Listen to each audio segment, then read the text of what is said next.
Hello friends, welcome to my YouTube channel Vedic Tax Professional. As the last month of the financial year is about to end and this call for certain checkpoints that each business shall ensure before they close the financial year. तो अब वो क्या certain points है जो कि हमें अपना financial year close करने से पहले चेक कर लेने चाहिए। तो उसके लिए मैंने सबसे पहले ही एक स्लाइड ये बनाई है, steps taken in the month of March regarding GST, कि जीएसटी के लिए मार्च में हमें कौन कौन से स्टेप्स जो हैं वो लेने चाहिए। तो इसमें है, सबसे पहले हमें GSTR 1 की बात कर रही हूँ।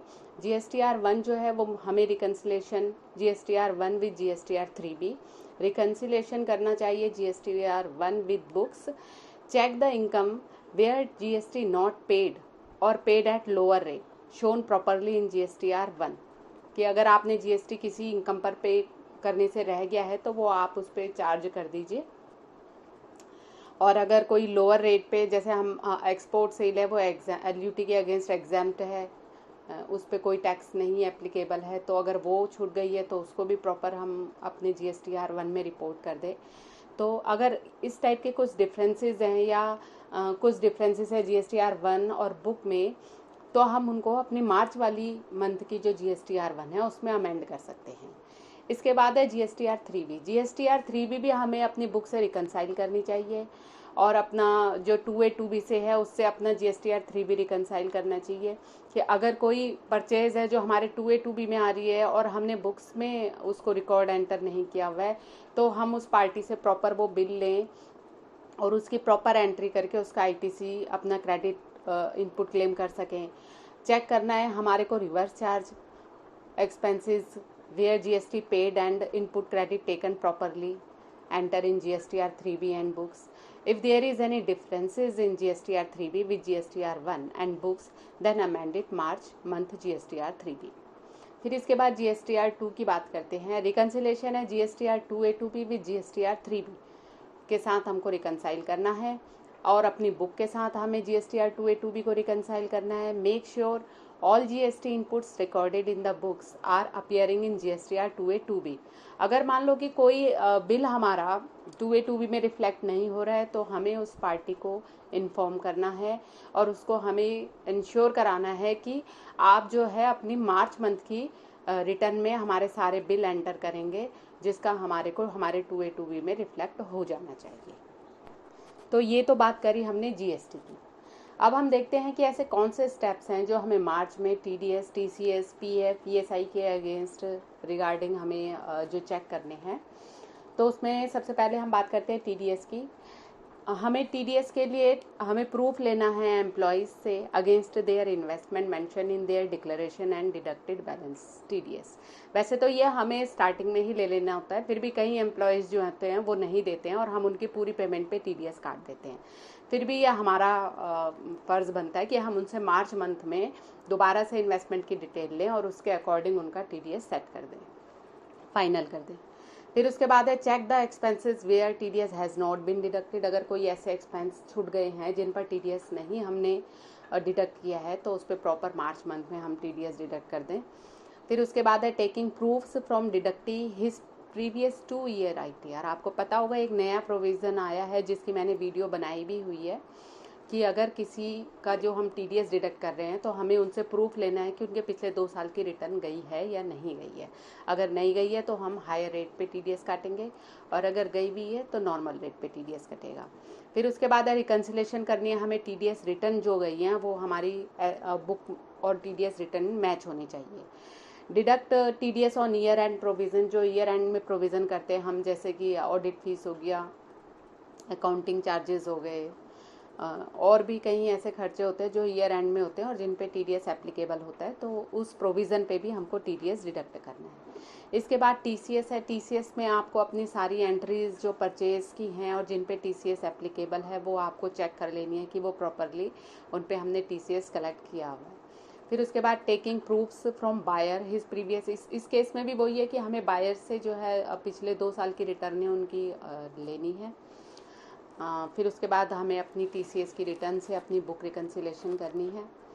फिर इसके बाद है PF और ESI। तो रिकन्सिलेशन PF और ESI returns with book, PF और ईएसआई की रिटर्न्स चालान्स जो हैं वो हमारी बुक से मैच होने चाहिए। अगर यहाँ पे कुछ डिफरेंसेस है तो वो आप उसको ठीक से एंटर करें, मार्च में फाइनल करें उसको। इफ़ दीज रजिस्ट्रेशन, अगर पीएफ ईएसआई का registration whether not applicable earlier, आप पे पहले एप्लीकेबल नहीं था due to lower number of employees, तो आप उसको दोबारा से रीचेक करो कि कहीं वो आप पे एप्लीकेबल तो नहीं हो गया। अगर हो गया तो फिर आप उसको अकॉर्डिंगली अप्लाई कीजिए और अकॉर्डिंगली आप वो पीएफ ईएसआई डिडक्ट करके उसको डिपॉजिट कराइए। अब कुछ नॉर्मल चेक पॉइंट्स हैं जो कि हमको before close the financial year अपनी बुक्स को चेक कर लेना चाहिए। तो सबसे पहले है इसमें check opening balances are correctly posted as per last year balance sheet. Last year की जो आपकी फाइनल बैलेंस शीट है उससे आपको अपने ओपनिंग बैलेंस चेक कर लेने हैं। उसके बाद आपको कलेक्ट करनी है बैंक की, लोन की एंड एफडी की स्टेटमेंट्स। लोन मीन्स टू से जो भी हमने बैंक से लिया हुआ है या किसी फाइनेंशियल कंपनी से लिया हुआ है उसका रीपेमेंट शेड्यूल वगैरह सारी हमको कलेक्ट कर लेनी है और उसको हमें अपनी बुक से मैच करना है और बैंक स्टेटमेंट्स को रिकनसाइल कर लेना है।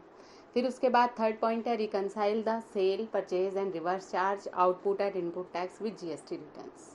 फोर्थ में है clear out suspense account if any exist. अगर कोई भी सस्पेंस की एंट्री आपके बुक्स में है तो प्लीज़ आप उसको क्लियर कर लीजिए before closing your books of accounts. फिर फिफ्थ नंबर पे है check no entry done on national holiday and narration is specify with each entry. National holiday पे कोई एंट्री नहीं होनी चाहिए और दूसरा हर एंट्री में उसकी नरेशन लिखी भी होनी चाहिए। ठीक है। फिर इसके बाद 6 पॉइंट है check closing stock, no negative stock throughout the year, stock are shown at cost और NRV whichever is low. मतलब कि आप क्लोजिंग स्टॉक को प्रॉपरली एक एक हेड में जाके चेक करो कि कहीं भी कोई भी स्टॉक नेगेटिव नहीं होना चाहिए और जो भी हम अपनी स्टॉक की वैल्यूएशन है उसको हमें देख लेना चाहिए कि वो एट या तो कॉस्ट या फिर NRV whichever is lower हो उसके अकॉर्डिंग होनी चाहिए। 7 पॉइंट है taking balance confirmation of all running parties of sundry debtors हैं, क्रेडिटर्स हैं या लोन्स हैं, उन सब के हमें कन्फर्मेशन ले लेनी चाहिए और अपनी उनके बैलेंस जो है अपनी बुक से रिकनसाइल करना चाहिए। और जो भी 26 ईयर्स में वहाँ पे उन्होंने हमारे को इंटरेस्ट प्रोवाइड कराया है या जो भी हमें प्रोवाइड कराया है और जिस पे भी टीडीएस या टीसीएस डिडक्ट किया है वो हमारी बुक्स ऑफ अकाउंट से मैच होना चाहिए। फिर 8th पॉइंट में है हमें अपनी कैश बुक ज़रूर से चेक कर लेनी है, कैश के एक्सपेंसेस चेक कर लेने हैं जो कि विद इन लिमिट होने चाहिए एंड कैश कहीं भी नेगेटिव नहीं होना चाहिए किसी भी डेट पे, मतलब डे वाइज कैश बुक आपको चेक करनी है। फिर 9 पॉइंट है all new fixed assets purchase properly capitalised. सारी नई फिक्स्ड एसेट जो है वो ठीक से कैपिटलाइज हुई होनी चाहिए और उन पे ठीक से डेप्रिसिएशन चार्ज हुआ होना चाहिए। ठीक है। और जो भी हमारी पुरानी है उनका भी डेप्रिसिएशन ठीक से चार्ज हुआ होना चाहिए, मतलब डेप्रिसिएशन एक्सपेंस आपके P&L में रिफ्लेक्ट होना चाहिए प्रॉपरली। फिर 10th नंबर पे इंटरेस्ट पेबल है या रिसीवेबल है ऑन लोन्स पे या इन्वेस्टमेंट पे, वो भी प्रॉपरली आपका रिकॉर्डेड होना चाहिए और पार्टी से रिकनसाइल होना चाहिए। 11th में है रिकन्सिलेशन करना है हमें इंटर ब्रांचेस बैलेंस का या सब्सिडरीज कंपनीज का। मान लो एक कंपनी की, एक फर्म की 2 ब्रांचें हैं तो दोनों ब्रांचों का, या 4 ब्रांचें हैं तो 4 ब्रांचों का आपस में बैलेंस जो है वो मैच हुआ होना चाहिए। फिर इसके बाद 12th नंबर पे आता है हमारा मेक प्रोविज़न। हमें प्रोविज़न बनाना है अपने आउटस्टैंडिंग एक्सपेंसेस का, आउटस्टैंडिंग पेबल्स का एंड प्रीपेड एक्सपेंसेस हमें चार्ज करने। लाइक सैलरी है जैसे, तो मार्च मंथ की सैलरी तो अप्रैल के फर्स्ट वीक में 7 तक मिलेगी। कई लोग तो वैसे 31 मार्च में भी एंटर कर देते हैं, लेकिन अगर वो हमारा रूल यही है कि 7 तक या 10 तक कईयों में सैलरी मिलती है तो उसको हम प्रॉपरली सैलरी पेबल अकाउंट में बुक करें और उस खर्चे को अपने P&L में बुक करें। और इसी तरीके से प्रीपेड एक्सपेंस जो होते हैं हमारे, जैसे इलेक्ट्रिसिटी के हो गए, इंश्योरेंस के हो गए, उनको भी हम प्रॉपरली बुक करें। ठीक है जी। फिर उसके बाद 4th पॉइंट है compare expenses with previous year expenses on the of turnover. आपको इस साल के खर्चे पिछले साल के खर्चों से मैच करने हैं टर्नओवर के according. And if you find any major variation, अगर आपको कहीं पे कोई वेरिएशन ज़्यादा दिखता है तो उस लेजर को फिर से चेक करो और उसकी करेक्टनेस को कि वो सही है या नहीं है। अगर आपको लगता है कि वो वेरिएशन सही है तो उसका रीज़न जो है उसका वेरिएशन का आप प्रॉपर नोट डाउन करो, ठीक है जी, उसका रिकॉर्ड आप प्रॉपर बनाओ। फिर 15th पॉइंट पे आ जाता है हमारा TDS और TCS रिसीवेबल जो है वो should be matched with 26 years. 16th है ऑल स्टैट्यूटरी ड्यूज जो है वो प्रॉपरली रिकॉर्डेड होने चाहिए और paid within due date होने चाहिए। फिर उसके बाद आपका 17th पॉइंट है compare gross profit and net profit ratio with last year. Last year से आपका GP और NP मैच होना चाहिए, उसको आप प्रॉपरली कंपेयर करो। अगर उसमें भी कोई वेरिएशन है तो आप देखिए कि किस कारण से, किस रीज़न से वो वेरिएशन आ रहा है। फिर 18th पॉइंट है in case of partnership firm है अगर तो interest on capital as per partnership deed आपने बुक किया हुआ होना चाहिए। एंड अगर आप रेम्युनरेशन टू पार्टनर दे रहे हैं तो वो does not exceed the limit as specify in the income tax act. Income tax act के अकॉर्डिंग होनी चाहिए वो पार्टनर रेम्युनरेशन। अभी मेरे से किसी ने ये क्वेश्चन भी किया था कि हम क्या पार्टनर का जो प्रॉफिट शेयरिंग रेशियो है उसी रेशियो में हमें रेम्युनरेशन देनी है या हम कितनी रेम्युनरेशन दे सकते हैं। तो उसके लिए सबसे पहले तो आप अपना पार्टनरशिप डीड देखो कि आपने वहाँ पर पार्टनर रेम्युनरेशन का क्लॉज ऐड किया हुआ है और वहाँ पर ये क्लॉज भी ऐड किया हुआ है कि परमिसिबल टू इनकम टैक्स, मतलब आपको रेम्युनरेशन उतनी परमिसिबल होगी जिस इनकम टैक्स के अकॉर्डिंग। तो अगर है तो आप कोई दिक्कत नहीं है आपको, आप इक्वल भी आप दे सकते हो रेम्युनरेशन। 19th पॉइंट है taking reimbursement sheets from all employees including directors and record all expenses. आप रिम्बर्समेंट शीट लो अपने सारे एम्प्लॉयज़ से, डायरेक्टर से, जो भी कंपनी के बिहाफ पे उन्होंने एक्सपेंस किया है, ताकि वो प्रॉपरली जिस टाइम का एक्सपेंस है उस टाइम पे एंटर हो जाए, ठीक है। फिर उसके बाद है record foreign exchange fluctuation properly, जो भी है इनकम हो रही है या एक्सपेंस हो रहा है फॉरेन एक्सचेंज वेरिएशन से, वो आपको प्रॉपरली अपने P&L में बुक करना है। फिर लास्ट पॉइंट में आप फिर से बोल रही हूँ क्योंकि GST चल रहा है और बहुत GST में बड़ी दिक्कत आ रही है, तो इसलिए प्लीज़ आप अपना रिकनसाइल करें GST लेज़र को भी। जो बैलेंसेस आपको शोन हो रहे हैं 31 मार्च 2022 में जो आपको शो होंगे वो बैलेंस आपको जो है आपकी बुक्स में भी शो होने चाहिए, वो चाहे इलेक्ट्रॉनिक कैश लेजर हो, क्रेडिट लेजर हो या लायबिलिटी लेजर हो।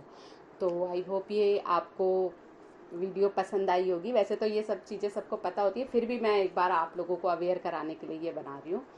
Thanks for watching.